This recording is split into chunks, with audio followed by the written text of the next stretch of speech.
Hello guys, good morning po. Nga pala si Escape. O diba? Alam niyo sa totoo lang, wala na bang COVID yan? O diba? Kasi hindi ako ganang naglalabas eh. Kasi ayoko yung mahawaan eh. O diba? Kasi gusto ko lagi akong fresh. Yan ang tunay na pangyayari. O diba? Kaya kailangan ng tao kasi guys sa totoo nakamas pa rin eh. Para safe pa rin. O diba? Hindi ano ba tawag doon? Pwede kayo magpasaksak ng ano, magpapasaksak ulit ako ng booster mga 2 hiringgil.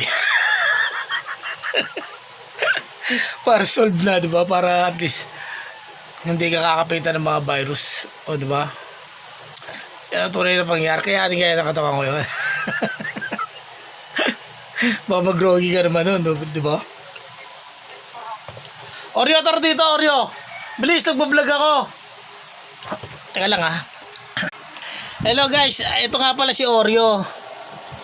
Siya yung nagchat sa inyo, yan o. Yan ang nagchat sa inyo ha. Sa totoo lang yung mga nanliligaw pa, I love you pa. Bait kaya si Oreo. Ligo kami sa Boracay niyan eh. Diba Oreo? Takbo yung guys kanina, tulin, kabangga na sa pinto. O diba? Binata yan, o diba? Naghahanap na ano yan, babaeng kitty. O diba? Kaya kapag sino yung may mga pet na babaeng kitty, papaalala ko sa inyo si Oreo.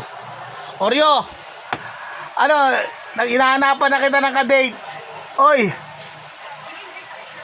O diba? Kasi lalaki yan eh. Lalaki si Oreo. Kumikikig na, marunong eh. O diba? Kasi nasa labis na baby, are you there?